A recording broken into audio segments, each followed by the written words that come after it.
I just want to welcome everyone to the second talk of the semester for the Committee on Globalization and Social Change. We had a great set of sessions with Achille Mbembe last week, and I'm very excited about today's talk with Faisal Devji. And Uday Mehta is going to introduce him. Uday is one of the core faculty in the Committee on Globalization and a colleague and close reader of Faisal's work as well. So he's going to introduce him, and then there will be some questions afterwards. I just wanted to remind everyone here that next week Etienne Balibar will be in town also speaking through the committee. He'll be here for 3 days actually.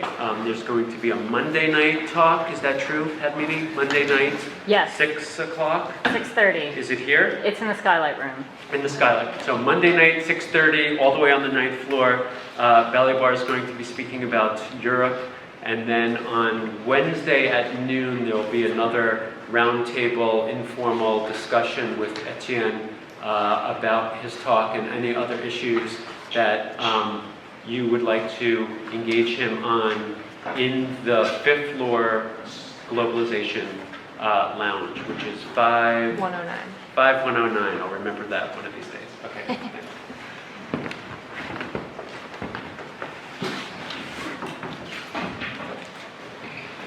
It's an enormous pleasure and a privilege to welcome Faisal Devji here to the Graduate Center and to be part of the Committee on Globalization and Social Change. I've known Faisal for many years, and he's certainly for me a very important intellectual interlocutor.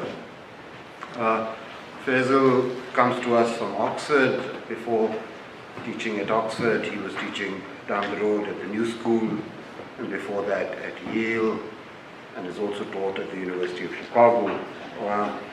He was a junior fellow at the Society of Fellows at Harvard.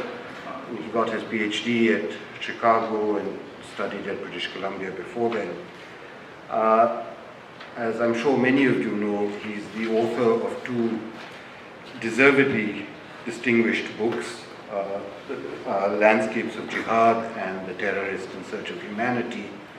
And soon there'll be a book on Gandhi, which, since I've read portions of it, I can assure you will be equally significant. And given the rate at which he's writing, soon thereafter there'll be a book on Jinnah, and shortly thereafter there'll be a biography of Jinnah. And in between he will, I'm sure, continue to write for important blogs in newspapers, comment on current affairs, which is to say that he is truly a kind of global intellectual. And actually I think there are very, very few of these. There are lots of intellectuals who write on international affairs, write on different parts of the world, but I think there are remarkably few intellectuals who take the idea of globality seriously. Faisal is one of them. Arjun, sitting at the back, is another. Achille, who was with us last week, is certainly one of them. Etienne Balibar. So I think we're very privileged to have Faisal with us. I noticed that he's sometimes described as a scholar of the Islamic world. That strikes me as precisely the wrong accent to put on Faisal. He's a scholar who actually doesn't think in those categories, thinks in categories that uses aspects of the Islamic world to tell us something much broader. Finally, let me say that being a global intellectual is all very well, but one needs to have certain skills for that. One needs to, for instance, have the sort of skill to be able to read Julius Nyerere's translations of Shakespeare in Swahili. And then maybe, if perchance they've been translated into Gujarati or French, to read those translations. Now, Faisal can do that. He can do that in many languages. He has a facility with a really remarkable archive. And for somebody like me, that's not even his greatest strength. His greatest strength is as a conceptual thinker who takes things about the world and converts them into ideas and thinks about the ideas. I'm absolutely confident that what we will hear this afternoon in his talk, Muslim Zion, will be another one of these tour de forces where familiar notions are inverted and we're left gainfully stunned. So it's a great pleasure to have.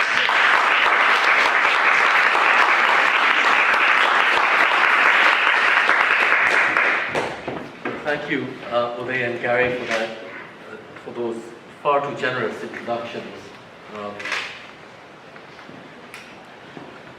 Once you hear my talk, you can decide for yourself. This is a paper that does come from what Uday was describing as my book on Jinnah, which is by no means written already. It'll unfortunately take a longer time to produce than he suggested. But I'm hoping that in the conversation we have after this paper, some more rapidity will be put in its production. So in March 1946, little over a year before the end of Britain's Raj and the emergence of India and Pakistan as its successors, Gandhi met with the president of the World Jewish Congress in Pune. Sidney Silverman was seeking the Mahatma's support for a Jewish national home in mandated Palestine, claiming that his people were, quote, the only nation on earth without a country, unquote. Having been dealing for some half a dozen years with similar claims by another people without a territory for its own national home in India, Gandhi was no doubt familiar with this position, though he was too polite to mention the comparison to his interlocutor at once. What followed was a kind of Socratic dialogue in which Mr. Silverman and his associate Mr. Honig were brought to recognize their kinship with Muhammad Ali Jinnah, president of the All India Muslim League and soon to be founder of Pakistan. So I'm citing a bit of this conversation. Gandhi, let me try to understand the question. Why do you want a national home in Palestine? Mr. Silverman, two reasons. Firstly, because 6.5 lakhs of Jews, 650,000 Jews are already settled there. We cannot throw them away and begin anew. Secondly, because there is nowhere else we can go. Gandhi, are there not waste spaces enough in the world to receive you? Now the Mahatma began not by questioning the need for a Jewish homeland, but asking what connection it had with Palestine. Since invocations of biblical history would not have been an adequate response, Silverman pointed to the presence of Jews already in the territory as the strongest reason for establishing a state there, holding that no other place was available for them to settle in. Like that advanced by Jinnah for carving a Muslim state out of India, Silverman's argument was premised upon the existence of a people in a land, but without holding this connection to be natural or inevitable, to say nothing of being sacred. And indeed, Pakistan and Israel were both conceived as accidental countries, settled by nations founded outside their borders, not for reasons of sentiment so as much as convenience. It was the administrative convenience of this peculiar form of nationalism whose consequences Gandhi proceeded to examine when asking Sidney Silverman the same questions he had posed Jinnah so many times before. Gandhi, then you want to convert the Arab majority into a minority.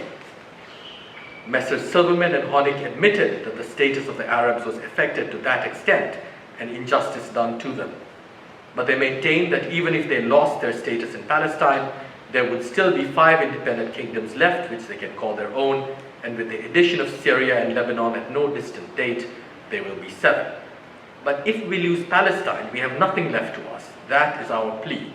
It means 5% of injustice to the Arabs to avoid a denial of all justice to the Jews.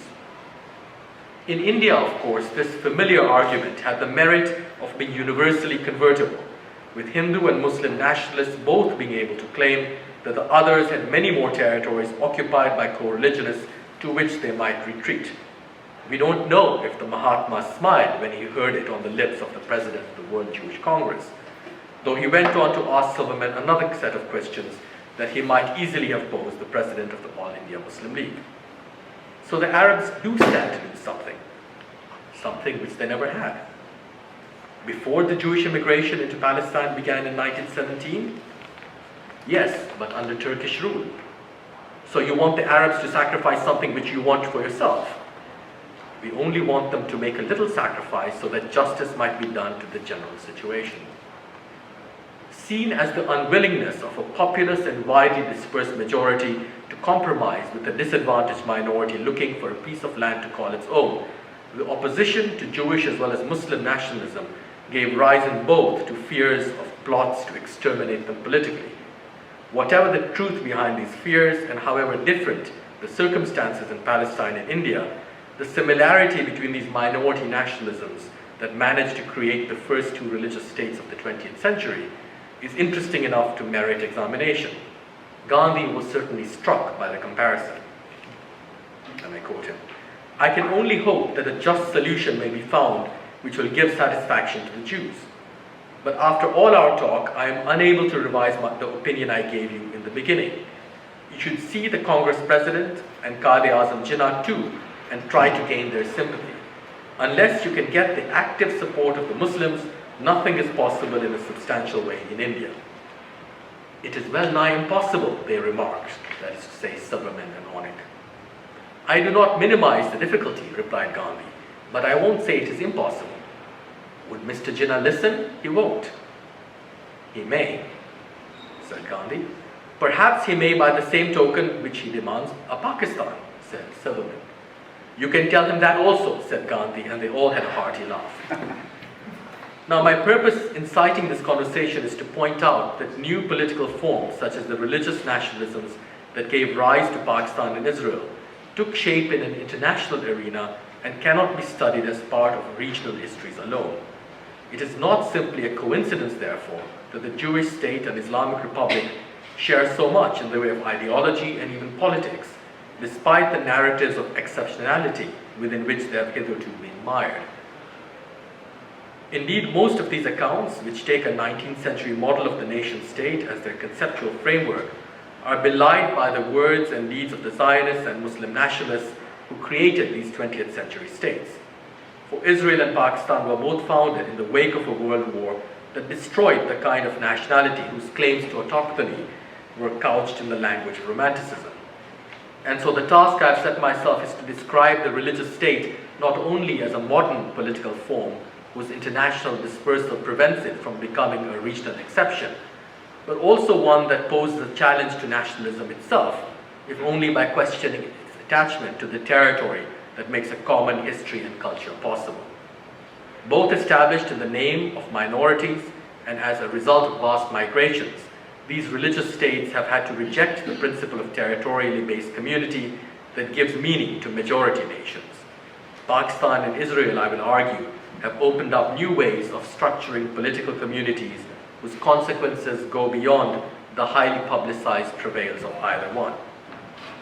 Now, the comparison between Jewish and Muslim nationalism has been made over and over again, not least in the UN General Assembly, where the creation of Pakistan in 1947 was invoked as a precedent for the founding of Israel a year later, much to the chagrin of the former's representative there. After all, both countries had been ruled by Britain and come into existence as the result of being partitioned along religious lines, as had their predecessor Ireland sometime before. But Israel and Pakistan share much more than these general features, so that it is even possible to say that the Jewish state might never have come into being without its Muslim twin. For legal precedent apart, Pakistan's creation allowed Britain to free her Middle Eastern policy from Indian concerns, which had in the past taken priority over matters Levantine. The Indian Empire possessed the world's largest Muslim population, which provided Britain with a substantial portion of the army with which she controlled parts of Asia, Africa, and the Middle East. So it was no accident that viceroys from Curzon to Wavell had, from the Balfour Declaration to the White Paper on Palestine, strongly objected to any encouragement their government offered the Zionist cause, this being likely to inflame Indian sentiment and put pressure upon the loyalty of troops recruited there. Once Pakistan had become a reality, however, Israel too could be ushered into being without compromising imperial interests. All that Pakistan could do was lead the fight against the Jewish state at the United Nations, though it soon became clear that her clout as an independent country counted for less in these affairs than it had as a colony. In the imperial and international context where they belong, the Jewish state and Islamic Republic represent a profound distrust of nationalism, an attempt to create new forms of political belonging, constituting each in its own way a thoroughly modern and even post-national order. So as President of Pakistan, Zia-ul-Haq was only stating the obvious when in a 1981 interview with The Economist, he pointed out that, quote, Pakistan is like Israel, an ideological state. Take out the Judaism from Israel and it will fall like a house of cards. Take Islam out of Pakistan and make it a secular state, it will collapse. Unquote. What did Zia mean when he used the nomenclature of communist or fascist politics to describe these religious states as ideological ones? Let us take citizenship as an example. While both countries permit their citizens to belong to religions other than the one officially recognized, in theory only Muslims or Jews from around the world can claim the citizenship of these states, even without sharing its language, customs, or history. This is not entirely true for Pakistan. Not any Muslim can claim Pakistani citizenship, but a number have. Indeed, there was a time when the Islamic Republic's citizenship was denied the Indian and Bangladeshi Muslims for whom it had been meant, including those from the latter country who had refused to give up their previous nationality after its secession from Pakistan, and bestowed instead upon Muslim businessmen from Africa and the Middle East who had no intention of settling in their new homeland. While the political and economic concerns that prompted this policy are clear, it is entirely in keeping with the ideological state of which these businessmen had become members that for them Pakistani citizenship functioned much as the Liberian flag does for commercial shipping, which is to say these men had become not the nationals of a country with whose inhabitants they shared a common land and history, but the subjects instead of an idea standing at some distance from these prosaic facts. What such laws of citizenship do is to distinguish nationality from territory and, despite the almost obsessive use of the phrase Muslim or Jewish homeland in both countries, deprive it in great measure of political salience. Unlike the confessional states of post-Reformation Europe then, or its post-war Christian democracies, religion in both the Islamic Republic and Jewish state does not merely serve to qualify the national life of its citizens. Instead, it defines nationality outside the state, which is perhaps why the latter can be imagined in such disparate and shifting ways. From an Eretz Israel that includes large chunks of Egypt, Jordan, and Lebanon, to a Pakistan that would add to its territory not simply the whole of Kashmir, but also bits of the Indian provinces of Punjab, Gujarat, and Andhra Pradesh, these countries never have possessed a stable form even in their own imaginaries, which is extraordinary when you think about it. There is no given map. What is more, they both survive with the rhetorical fear of being divided or altogether extinguished by their enemies. Yet, when the time comes for either to abandon a portion of its territory, it does so without any apparent crisis of nationality.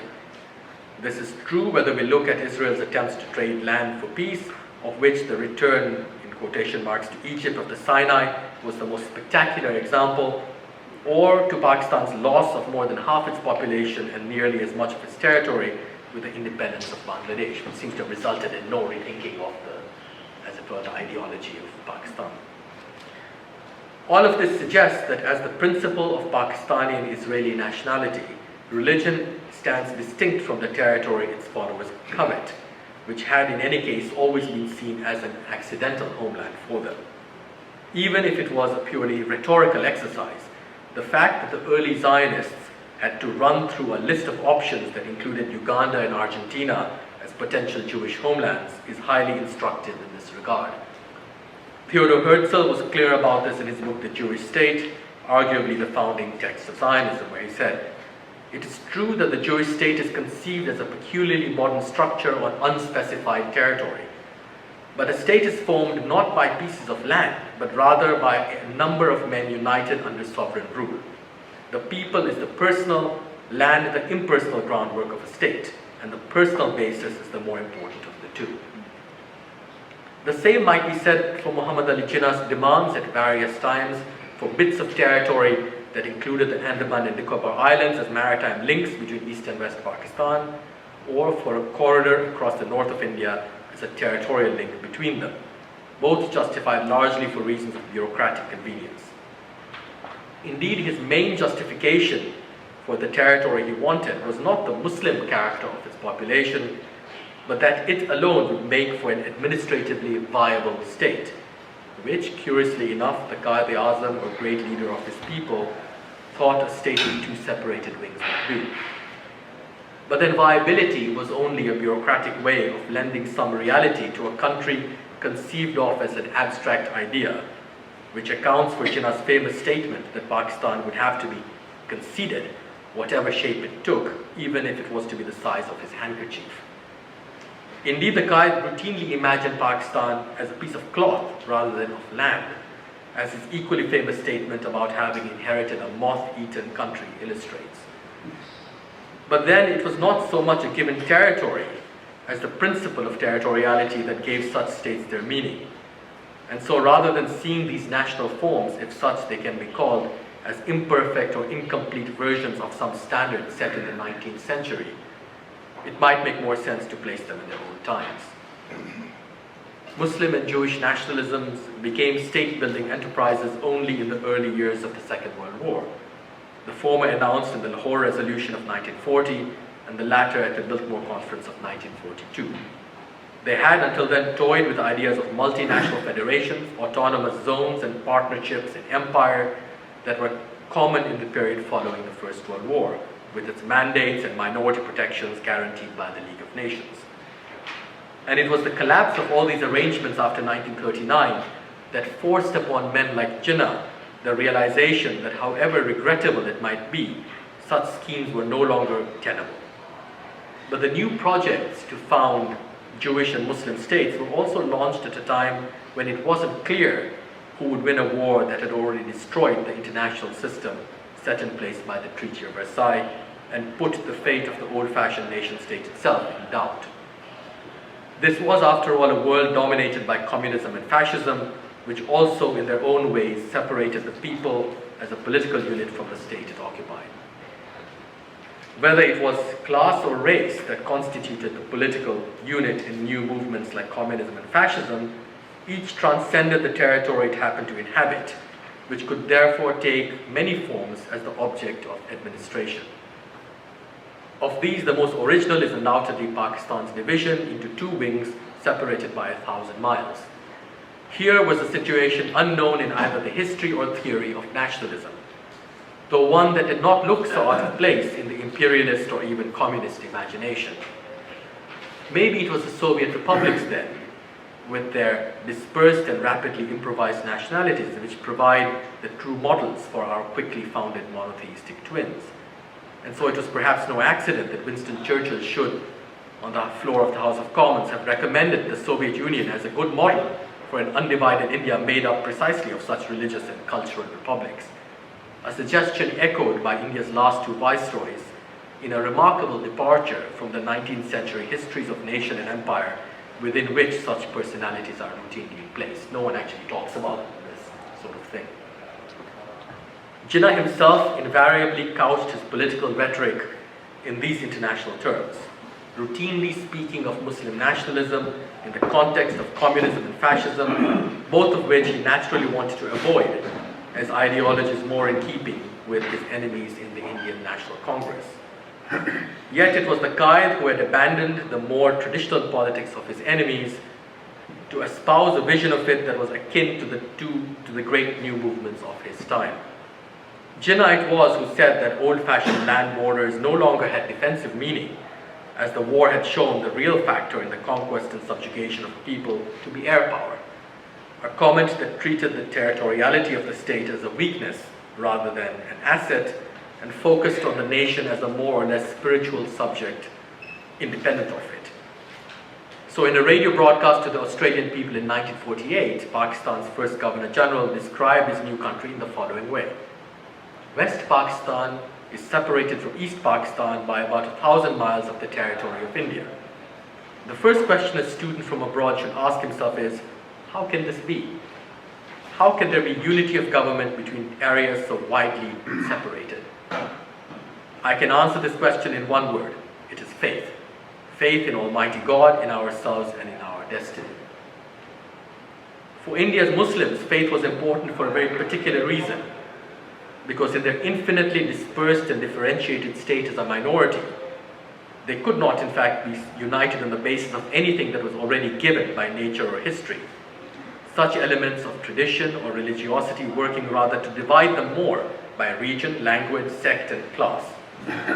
Islam, as an agglomeration of prejudice, practice, and superstition, held together by juridical categories like separate electorates and personal law on the one hand, and external boundaries of caste or religion on the other, had to be translated into a national unity of another kind. Hindus, in other words, could afford to be united as a people in an entirely nominal rather than positively religious sense, because they relied upon or took for granted natural and historical boundaries such as those of geography. This the Muslims as a minority could not do, which is why the national will that produced Pakistan was considered to have succeeded, despite its lack of the natural unities and historical continuities that are held to characterize national movements, those of territory, language, ethnicity, custom, economic interest, and even religion. Indeed, actually, it's very interesting when you think about Jinnah's political rhetoric. He discounts history altogether. He's no fan of it. When he looks to Muslim history in India, the Mughal Empire, supposedly the pinnacle of Muslim glory in India, he dismisses it by comparing it to British imperialism. He says, well, this is Mughal imperialism. It's about roughly the same thing as British imperialism. He makes no claims on the Muslim past, on Muslim history. He rejects the language of history altogether. Gandhi does as well for a very different set of reasons. But it's very interesting because that kind of rejection of the past, of geography and nature as well as history, shows you, I think, that if you can call Muslim nationalism nationalism, it's been constructed out of a very different set of elements than the kinds of nationalisms we are used to considering. After all, the Muslims of British India, as advocates of the Congress never tired of pointing out, were a minority unevenly dispersed throughout the country, divided linguistically and ethnically as well as by habit, sect, and class. For a Congress leader like Nehru in his discovery of India, India's Muslims could only be united as Indians by the country's natural unities and historical continuities, which meant that the very elements of nature and history that united Muslims also made them a religious minority and not a nation. And since Nehru was right, Muslims could only become a nation by rejecting what nature and history had given them. For Jinnah and the Muslim League then, politics defined as faith meant precisely uprooting oneself from the fragments of popular religiosity that were already given to Muslims and that served only to make them backward, they thought, in every respect, politically, intellectually, culturally, and economically. Faith meant transcending these traditions in order to build a nation and achieve a state on the basis of a popular will that was cut off from nature and history both. This is why faith was such an important, even crucial word for Jinnah. Indeed, the first term in his motto for the League, which was faith, unity, discipline. Faith meant relying upon personal or political will over all that was given to a man or a people by nature or history. Or as Jinnah's colleague M.A.H. Isfahani put it, it was a common saying of the kind that if one has faith in what he undertakes and in what he does, he puts into the job his best endeavor, and when success attends him, his joy is great and is mixed with thankfulness. He would often say, have faith and you will triumph. That this use of the word faith was evident in Jinnah's own day is made clear by the journalist Zede Suleri in his 1945 book, my leader, in which he says, if I were asked to say what has Jinnah done to the Muslims, I would answer the question in just 8 words, all capitalized. He has given them back their lost faith. That is all he has done. I want the Muslims to believe in themselves, Jinnah cried, and take their destiny into their own hands. We want men of faith and resolution who have the courage and determination and who would fight single-handed for their convictions, though at the moment the whole world may be against them. Mark the word faith, continues Suleri. History has no instance, to quote, of a people ever becoming triumphant on the score of numbers. It is always faith, the idea of something to live for and die for, that sustains a people in the darkest hour of struggle and ultimately leads them to victory. It is important to note here that faith in the quotation above is defined both as the making of one's own destiny and as the abandonment of the facts of demography.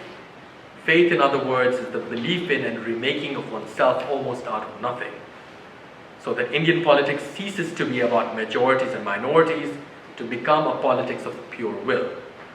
Suleri goes on to illustrate faith as a reliance on will alone, a will that transcends even the demographic reality of people, by referring to the victory of the British and the Russians over Nazi Germany. In the process, also illustrating this faith's decidedly non-religious, yet completely spiritual character.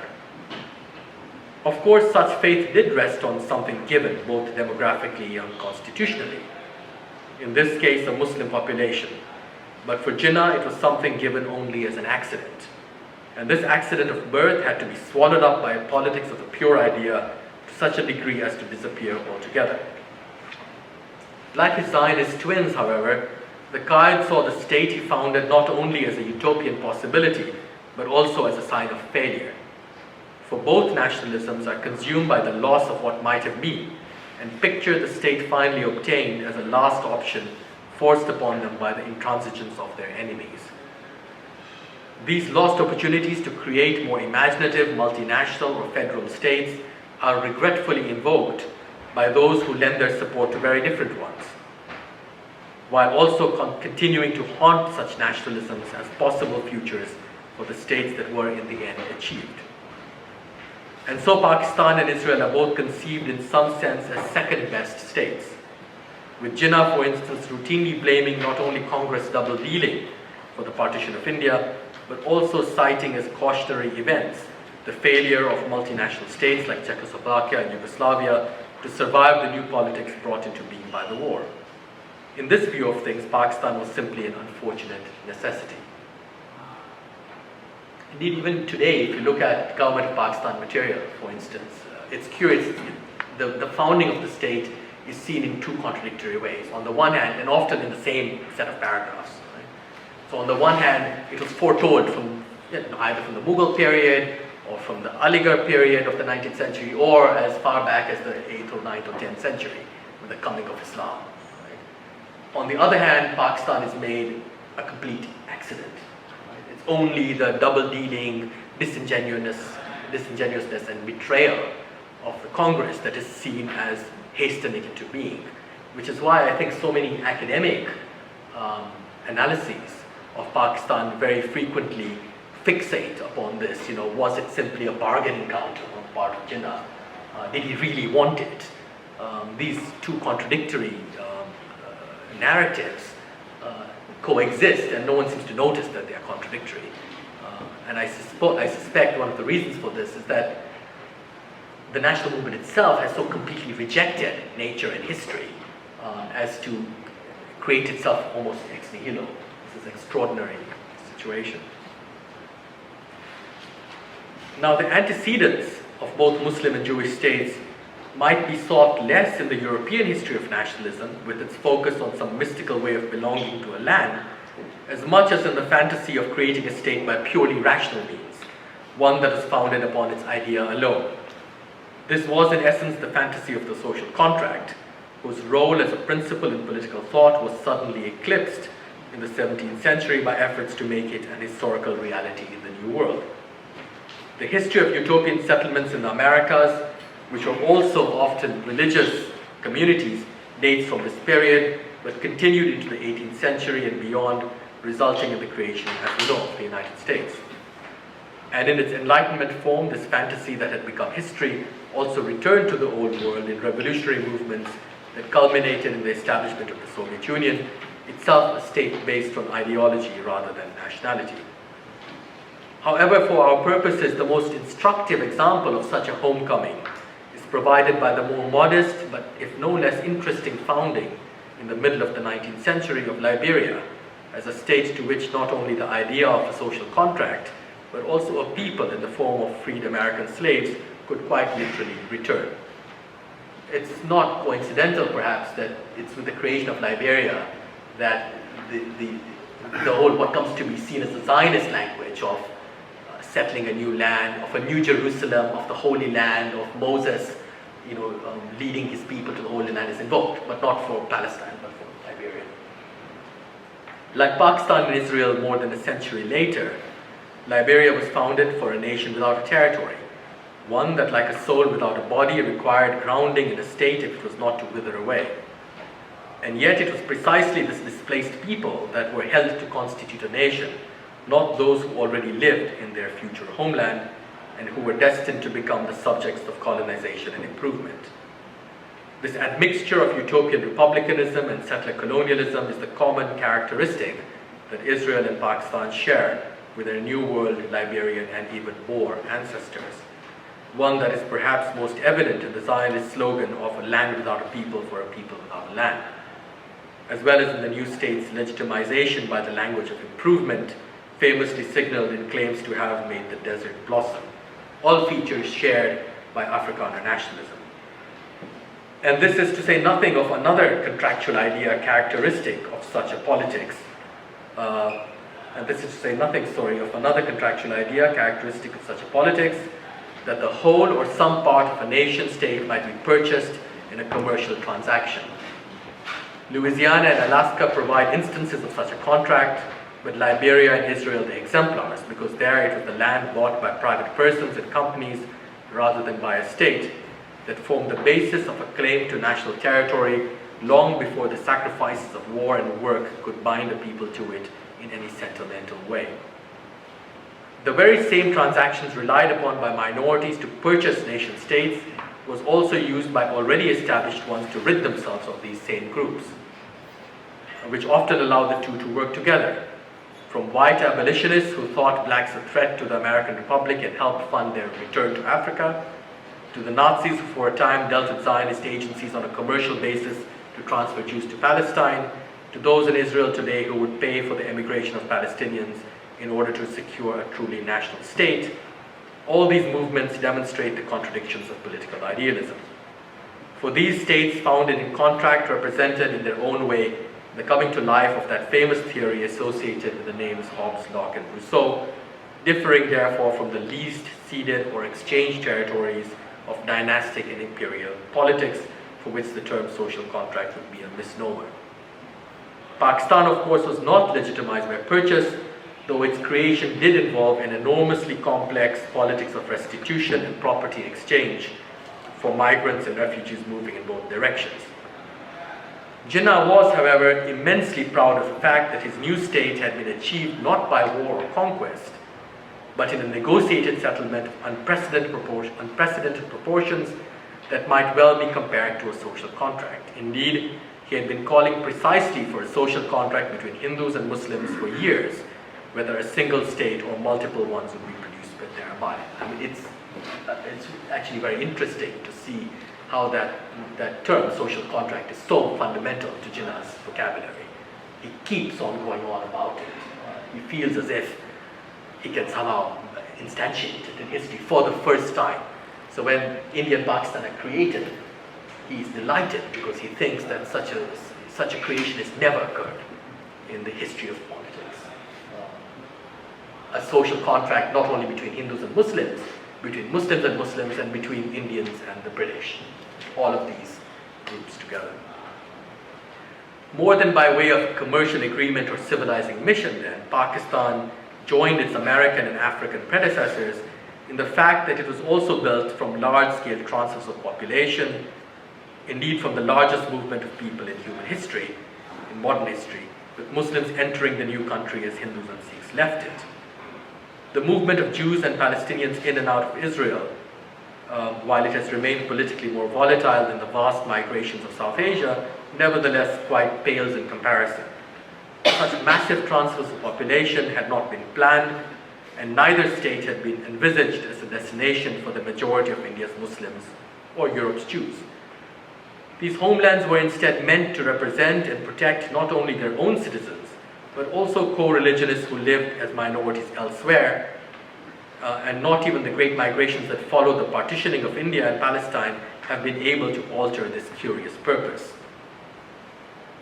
So the politics of the minority still persists and exists despite the creation of the majoritarian nation state. For the majority of South Asia's Muslims and Europe's Jews have remained outside the homelands created in their name, while Pakistan and Israel quite regularly claim to defend the rights of such non-citizens, though of course they have always done quite the reverse and actually imperiled Muslim and Jewish minorities beyond their borders. The important point conceptually is not who entered or left these new states and why, but the fact that they were made by and for nations living to a great extent outside their boundaries, and were therefore fundamentally migrant states in the manner of their New World predecessors. When he was put upon in the General Assembly of the United Nations to distinguish between the establishment of Israel and Pakistan as religious states, the latter's ambassador to the UN could only cite the fact that unlike European Jews in the Holy Land, the Muslims of Pakistan actually belong to the place. But if it was true that most of Pakistan's residents were Muslims to begin with, though there had only been a bare majority in undivided Punjab and Bengal, the two most populous provinces of Pakistan, Zafrullah Khan's argument was disingenuous at best. After all, it not only ignored the enormous and wholesale transfers of population that were then occurring between India and Pakistan, but also neglected to mention the significant numbers of Jews who migrated to Israel from other parts of the Arab world and who therefore shared at least a language of sorts with its Palestinian inhabitants, which was more than could be said for many of the Indian Muslims coming to Pakistan from sometimes much greater distances. The role played by religion in constituting the Israeli and Pakistani states is of course different from that played by race in the founding of Liberia or South Africa as a Boer homeland. Though all these can be seen as Enlightenment countries created outside their borders on the explicit basis of an idea alone, the indivisibility of race and nation in the Liberian, Boer, and to a lesser extent Israeli cases is not true for Muslim nationalism. The nation thought to be inherent in race is self-possessed to the degree that it needs no territory to uphold it, and cannot easily be separated from its racial foundation unless it is by miscegenation. This not only makes the task of state building into one that might rescue its race from its rootless existence, but also an attempt to separate a people from itself by grounding it in territory. For it was precisely the self-contained and so ungrounded nature of racial minorities that provoked so much anxiety among national majorities. With Muslim nationalism, however, in the formation of which race played little or no role, the link between a people and the religion that constitutes it was somewhat different. While it was to be grounded in Pakistan and therefore in Jinnah's eyes neutralized in citizenship, Islam couldn't be confined to the state simply as the religion of its citizens. For religion here is not some old-fashioned theological entity, but the abstract and modern idea, another aspect of the social contract mentioned earlier, whose sense of brotherhood provides a people with the foundation of its nationality.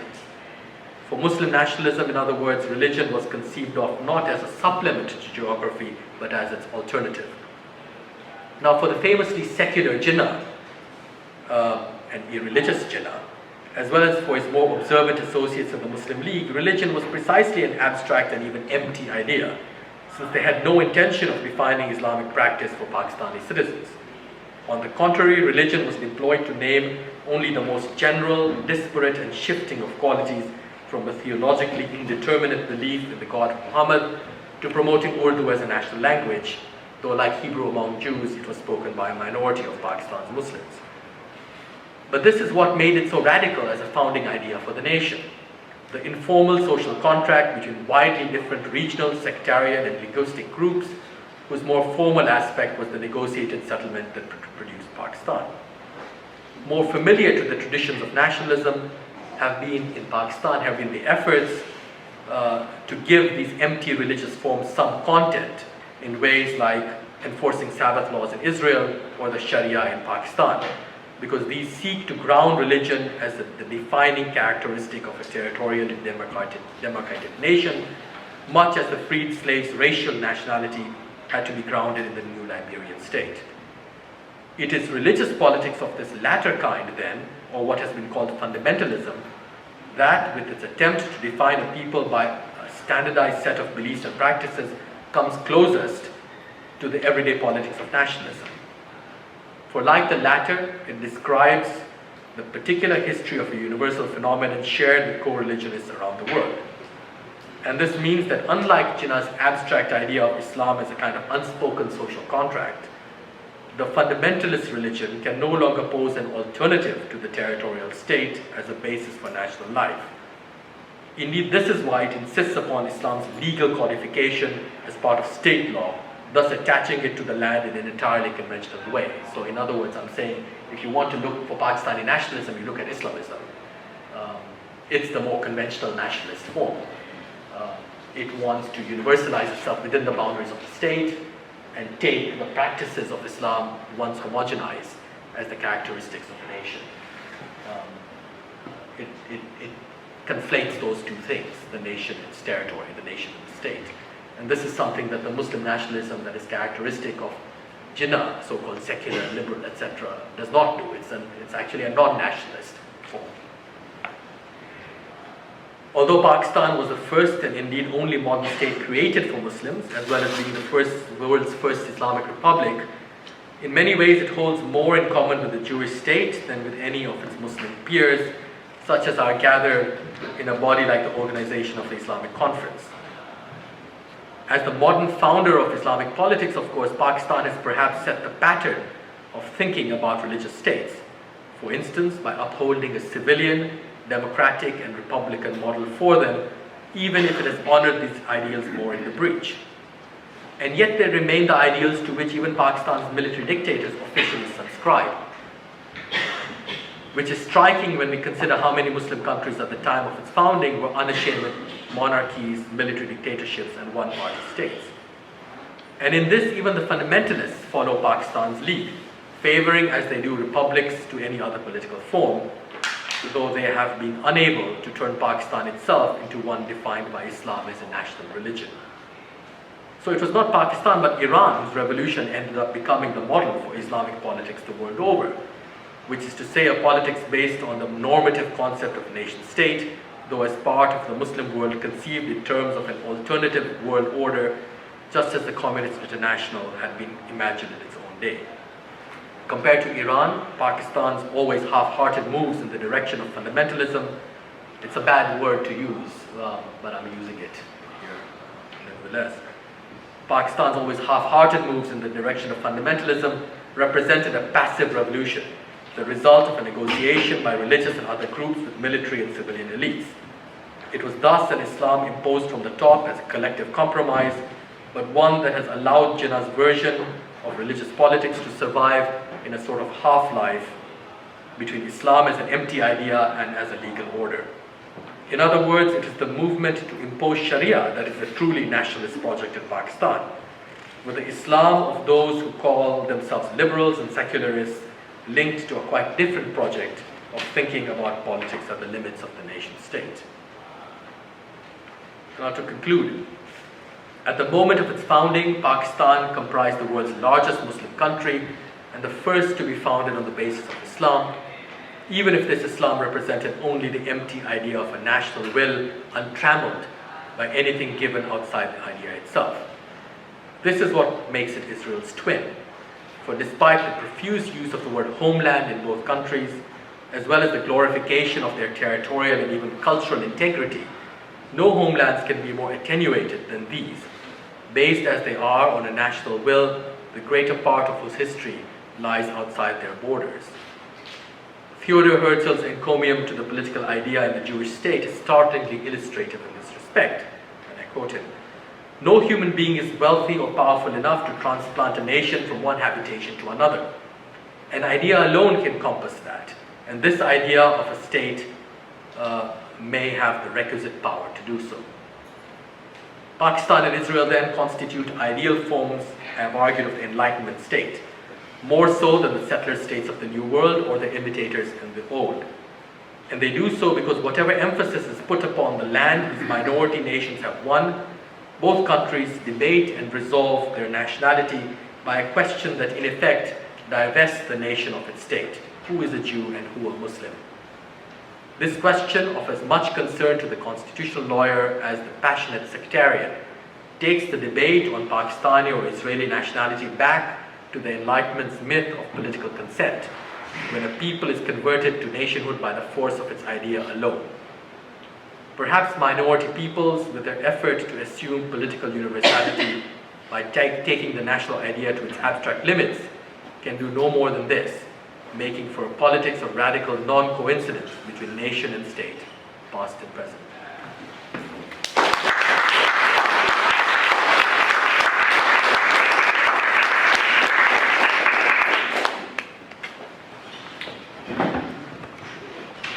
Okay, questions?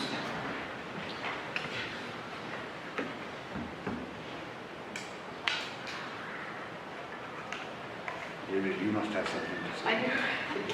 I do. Shall I stand here? Thank you very much for a fascinating presentation. I would like maybe another few minutes to try to process my question. I wonder if you could respond to some of the manifest differences also, you referred to a few, between Israel as a Jewish homeland and Pakistan as a Muslim homeland. If we look at language, for example, the scriptural language of Judaism is Hebrew, and the national language of Israel could have been Yiddish, but it was decided to be Hebrew. So that's consistent. Whereas the scriptural language of Islam is Arabic, and Urdu, although written in those characters, is not Arabic, and it's in a different language family. And then, of course, we decide the issue of other languages, Baluchi, Sindhi, Punjabi, and many others.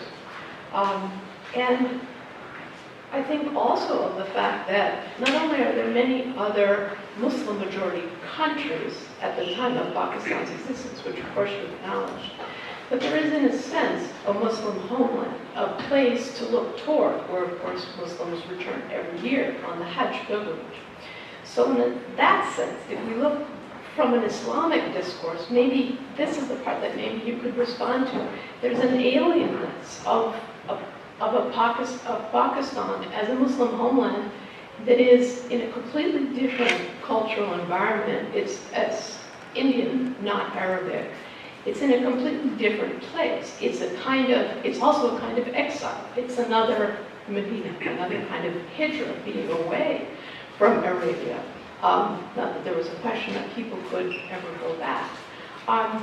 And so I wonder about that disconnect. It seems as though the exile that is, or the alienation that makes Pakistan necessary is created within the context of Indian culture. But it's an Islamism that's disconnected from other forms of Islamism, and or Islamic discourse. And I was trying to formulate another question having to do with the Wahhabi movement and also the Barelwis, which maybe, I know it's a tenuous connection between Wahhabis and some of the earlier Muslim national movements in India, but I didn't quite have time to formulate, so maybe I'll stop with that. Well, thank you. I think, obviously, I'm not claiming that they are identical projects. What interests me about them, and also the reason why I begin with Pakistan and Israel, then I bring in perhaps randomly these other, as it were, Enlightenment states, what I'm calling Enlightenment states, in the New World, in Africa, etc., is to show that there's if you will, there's an alternative geography in which you can place the Pakistani and Israeli examples, and that doing so is valuable in its own right, that it detaches them from their own histories of exceptionality, and it allows us to think about them in different and hopefully more productive forms. Now, what I didn't speak about is the Jewish question and the Muslim question as pre-state minority problems, right? And this is something that someone like Amir Mufti at UCLA has written a whole book about. He doesn't, strangely, approach the state-building projects, which I think in some ways are much more interesting. The similarities as well as the differences are much more interesting. So quite apart from the, as it were, the enumerable and, if you will, objective similarities, is it language or is it people, are they more Muslims, or are they, that sort of thing. What I find interesting is the way in which, even before their respective creation, they look to each other in some ways. So in India, in British India, you have a figure like Muhammad Iqbal, who, though he dies 10 years before the birth of Pakistan, is claimed as the spiritual founder of it, who on more than one occasion mentions this comparison, right? He will say, for instance, that, look, Muslims in British India without political power are comparable to the Jews of Europe as a minoritized population as well. And therefore, what can they represent politically except the testimony to the unity of God? Or when he's engaging in polemics about a Muslim movement called the Ahmadis, and he berates them. He doesn't like them. As part of his polemic, he will say, look, we reject them. In the same way that the Jews of Amsterdam rejected Spinoza. They were right to reject Spinoza, because situated as they were, a minoritized population in one of these places where they had some degree of autonomy, they had no other option but to reject Spinoza. So there's a way in which, even among the top thinkers of Muslim nationalism, if you were to call Iqbal a Muslim nationalist, the self-comparison with European Jewry emerges every now and then. So, and that's quite apart from how many, and there's no objective similarities that I described here. In the case of Zionism, it's obviously not so clear, though at the time of, once the partition of India occurs, and India and Pakistan are created, there's great attention given to the transfer populations. So the Knesset actually gets, not the Knesset, the body that would be the cabinet is kept informed about developments in India. Do they provide precedents for what is going to happen very shortly in mandated Palestine, etc. So I think that it's those historical links and resonances and mutual regard, self-regard that are perhaps more interesting than the objective factors that allow us to compare Israel and Pakistan, because you can only stretch that comparison so far. It doesn't really, as you point out, language, etc., etc. But to end with one thing, it's not clear to me whether the Arabian Peninsula or indeed the Middle East in this period have become or are seen among Muslim nationalists in India as the central lands of Islam, or as on the contrary, they thought of themselves as central. They've been brought up, if you will, with the claim that was actually broadcast by the British Empire, that the British Empire was the world's largest Mohammedan power, that it had more Muslims in it than the Ottoman Empire used to have. And indeed, in the days before oil economies, Indian Muslims could look to themselves and see, look, we have more money, we have more education, we have, we are the intelligentsia of the Muslim world in some sense. What about the Caliphate movement? They were active in that, but that had to do with Turkey. It had to do with Turkey's control over the Arabian Peninsula, but it had not, and that's why they were so discouraged by Arab nationalism. So their attitude towards the Middle East is very complex, and they don't necessarily see it as being the, as it was, central grounds for Islam. Of course, it was important ritually and things like that in such ways. The comparison here, of course, is the state of the Jerusalem in the pre-Zionist Jewish imagination. What was it? You might go there to worship. You might go there to be buried.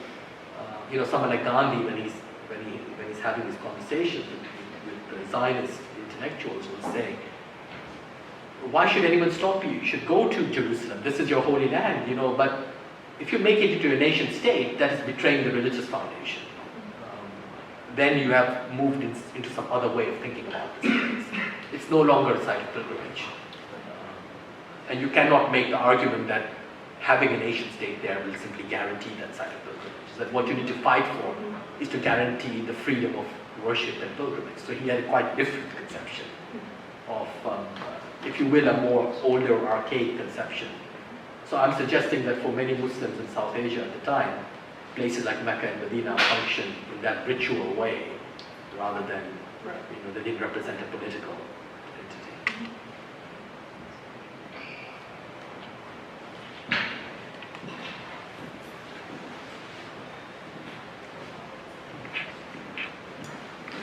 Sure. That was really great, precisely the kind of reversals that Uday was suggesting and promising. But I guess I have a very general thought and question, which is to ask you to say more about the kind of the intervention, like what you're up to here. I mean, the comparison is very persuasive and fascinating. I love the idea of showing that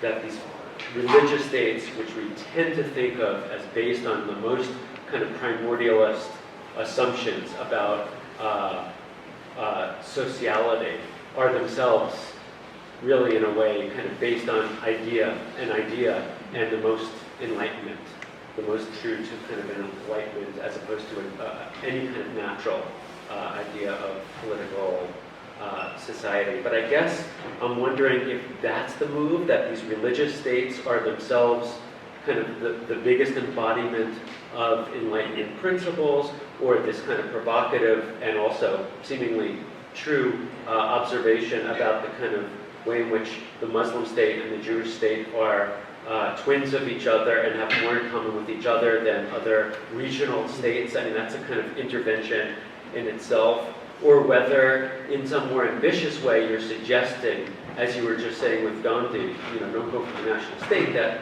kind of religiosity as a basis, or religiosity as one version of an idea, as a basis for political community, may open more possibilities for success, freedom, democracy, than territory, or the territorial national state. So I'm just wondering, what you really want to, what the big kind of move here is, and what you are pushing us to kind of take away from this. And in terms of the idea, the idea as the foundation, it's such an interesting kind of move to make, and yet it's a curious kind of an idea, because it's kind of a primordial idea, this idea of faith, in the sense of it all works in terms of the basis for a political community that really is detached from territory, geography, language, history. But the limits of that seem to be in terms of people entering that political community. So it is will, an idea, and faith, but one that you can't exactly choose if you are not already Jewish or Muslim in some sense. So it's a very kind of interesting. So that's like a smaller point, but the bigger question is, so what are we to do with this really incisive kind of point of intersection between the two? Well, if I knew, but I would say, I suppose that just the effort to try to rethink the political categories and to say, well, look, if Pakistan and Israel are Enlightenment states, if they belong to the ideological politics of the 20th century, then as well, Enlightenment achieves its fulfillment in the 20th century in some ways, then what they suddenly look like, how should I put it, they look like front runners rather than on exceptions. And therefore, then also connects them up to everything else in the international order, but allows us to think about the international order and politics more generally through thinking about them, rather than what we do now, which is the reverse. Think about them as the odd exceptions that somehow stand apart. And the problem of that kind of exceptionalizing behavior, we know, because it's linked to, it might be self-proclaimed, but it's also linked to the very kinds of things that both Jewish and Muslim nationalists resent about how they are perceived by others, as being utterly different, strange, foreign, etc. So all those things get mixed up in this way, and I think that situating them as I try to do might allow us to think about not just them, but nation states and politics more generally in more interesting ways, and that includes communism, and et cetera, et cetera. And that's the part I'm really interested in. I mean, the kind of showing that moving against the exceptionalist assumptions is great and already a huge move in intervention, but you seem to be kind of implying there that there was even more, that there was something about Jinnah's, the religion as an empty category, this link between this idea of a faith community and the kind of democratic commitment that this was not a fundamentalist state in some way, that might illuminate some lost possibility or something, might help us rethink, or might illuminate something as we kind of look forward into a dark moment to a world. But you didn't really develop that part. No, I think... But it seems to be hanging there, or maybe I was But he's just saying hearing it's that. becoming dark, because he's saying that possibility is gone. Yeah. That But he's inviting us not just to say, let's remember that these supposed religious exceptions are front runners of a certain kind of enlightened idea, but you seem to be making more than that kind of academic point, right? You seem to be saying, and there was something there that was lost, and we need to kind of go back to the Jinnah moment and think about what he was trying to do that might help us in this moment of both deterritorialization and a kind of inability to think beyond it's curious because territorialist politics. It's a very problematic moment in every respect. I suppose one of the things that emerges that's interesting about it is, in the Jinnah moment, as you say, what is religion? It's something, as I tried to illustrate by talking about his use of the word faith, it's utterly spiritual, and yet it's not recognizably religious or Islamic. It deliberately disdains and all the materiality of history and all this stuff. What possibility remains of that idea of religion? Because the Islamist idea of religion in a place like Pakistan is, as I'm suggesting, or has been in the past, utterly conventional in terms of nationalizing it. And yet there too, they've done it in a very curious way, because if you look at the people who would come to be called Islamists, say in the 1930s and 40s, many of whom rejected the idea of Pakistan to begin with. People like Maududi, the founder of the Islamic Islam, and then went there. What they were concerned with is, so today you hear all this stuff about Islamism as a way of thinking about politics, of taking over the state. Right? But when you look at these people at this point, they're concerned by exactly the reverse. They're concerned about the incursions of this modern state into Muslim society. They don't want that, they want to prevent it. That has been their task in the colonial period. The whole point is to actually keep it at bay. And this continues. But something really paradoxical happens, because while trying to, as it were, prevent its incursion. So someone like Maududi, once Pakistan is achieved, will say in speeches that, look, this is worse than the colonial state, because the colonial state, it was marked by a certain degree of alienness, and they were therefore themselves hesitant. They couldn't go that far, they couldn't transform the society. But the nation state can. The state that claims to be of your own can do it. So it is able to fulfill the colonial task, the task that the empire could not fulfill. The new state will fulfill. So we must be much more vigilant about it. But this vigilance then becomes utterly paradoxical, because what ends up happening is in the attempt to, as it were, prevent the incursion of the state has to be taken over.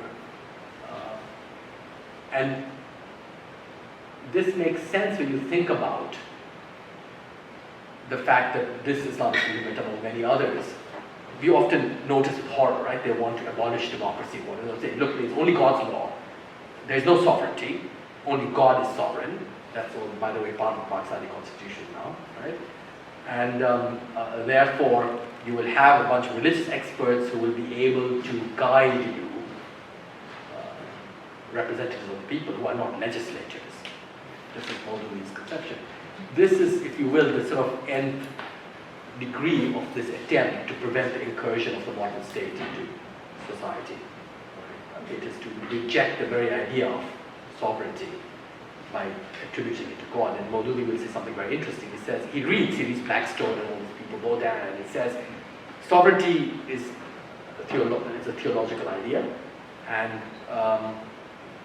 it is something that cannot be applicable to regular states without being completely perverted in the process, because the attributes of sovereign action are so godlike that no state can actually fulfill them, right? The unicity of decision, the absoluteness of power, the transformative potential, all of that stuff. So modern states sovereign states are violent, not because they possess sovereignty, but because they don't, because they can never match up to the ideal of sovereignty that is before them, which is taken from theology. So sovereignty is something we must actually displace. It belongs to God. A law has already been given, such as it is, and the operation of this law will prevent the incursion of the state into society. So do you see the paradoxical nature of the takeover of the state, of Islamization of the state? The whole point of it is meant to be to keep away the modern state, but by taking it over, that's the oddness of this.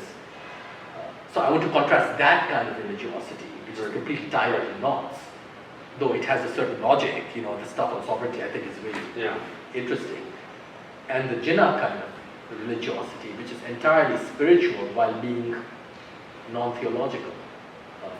When he talks about faith, it's used in that word faith in Almighty God, in our destiny. Almighty God can be used, you can read it literally, or you can read it completely metaphorically, as like anyone might say, Almighty God, not in any particular theological sense. It has no theology. This idea that what's in the Enlightenment state, Enlightenment traits in this, I understand and I appreciate your point. But traits like the linkage of rights and citizenship to religion in a state, or the role of religious law in the state, or problems around minority rights, whether it's minority religion or whether it's the diversity of denominations and sects within the religion. To me, those sort of things are in the pre-Enlightenment state model. And so, to me, that would weigh this more on the side of the pre-Enlightenment state model rather than an Enlightenment one. And I wonder what you thought about that. And also had a second question. I was really struck by what you said. The politics of the minority still exists in these states, despite the creation of themselves as majoritarian states. And I wonder if you think that's what we're living through today, contemporary, some of these dynamics in our times, or could you flesh out some of the implications of that? Yeah, that actually is, if I might take your second question first, and that is interesting. I wonder sometimes whether, this claim to protect minorities, Jewish minorities outside Israel and Muslim minorities outside Pakistan, that is to say, India. Is it possible to put that sort of claim in a genealogy which goes all the way back to the capitulations treaties of the Ottoman Empire, where Christian powers protected Christian minorities in the Ottoman Empire, and the Ottomans claimed to have some say in what Muslim minorities in the Habsburg or the Romanov, the Russian Empire, were all about, is so from that period to our own time, where the protection of minorities, via of course the League of Nations minority treaties, right, which obviously only held true for certain bits of Eastern Europe and not for other bits, not for the whole world, not for all the members of the League. And today's notions of the protection of minorities and how that needs to be actually constitutionally spelled out, legislated, etc. It might be interesting to place the Pakistani and Israeli concern, although it's a more limited concern, right? It's with their particular minorities, into that larger continuum. But what I was saying in the paper was that, in a way, even once, if these national movements are premised upon the rejection of the powerlessness of minorityhood, or the vulnerability of minorityhood, yet even once achieved, they can never actually rid themselves of it. It's still there. It's there both within their countries, talking about going to your first point, the religious minorities, right, which are not part of the new majoritarian religion, and outside their countries, in neighboring countries and other places. And I think those two things might be taken together, and then also put into this longer continuum of legal moves to guarantee, from capitulations to League of Nations to the current day.